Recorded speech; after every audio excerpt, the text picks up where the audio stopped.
In World of Warcraft, Blizzard has added many different zones that become players' favorites over the years.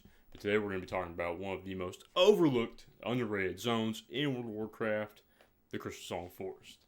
Now, despite being directly underneath the major city for the expansion, Wrath of the Lich King, this area has no quests that start and no quests that end in this zone. It is essentially barren and has not been touched since the expansion launched way back in 2008. And today we're going to be talking about the lore of this forgotten zone, so let's dive in.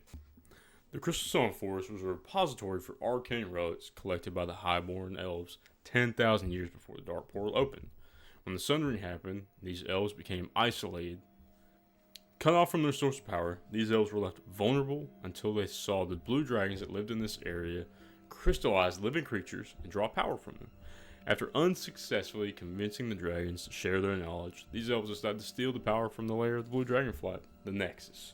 Not only did the Highborn Elves steal the spellcraft needed to crystallize living things, their greed got the better of them, and they tried to steal valuable arcane relics from the lair of the blue dragons. This caused the dragons to go into a rage, attacking the elves that lived in the forest settlement known as Shandaral.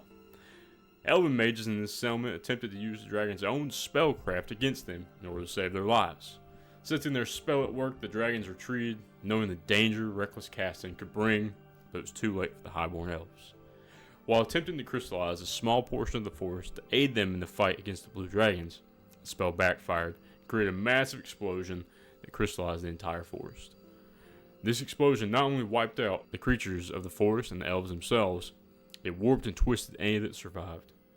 The only remnants of Shandaral settlement now lie in ruin, inhabited by twisted creatures and spirits of those who once called this place home.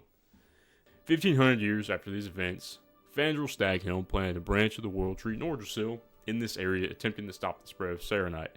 This branch eventually became the great tree standing in Crystalsong Forest today.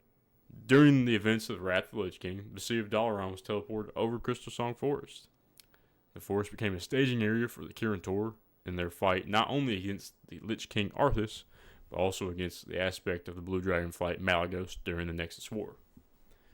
I have always thought this zone was beautiful and somewhat mysterious. It feels sort of just abandoned, and the music in this zone is very calm and peaceful, but it's also a little unsettling.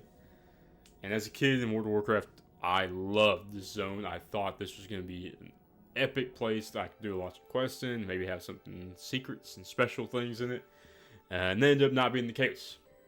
Now, I would love to return to this zone in the Last Titan expansion. The Last Titan is supposed to be set in Northrend, at least in the area of Ulduar, but I'm hoping that we could get a revamped Crystalsong Forest. But for now, the zone remains untouched, and in my opinion, is one of the most underrated zones in World of Warcraft. If you like this video and you want more videos like this, go ahead and leave a like, leave a comment, subscribe. If you have an underrated zone that you'd like me to cover, leave it in the comments down below, and I will get to you in the next one. We'll see you.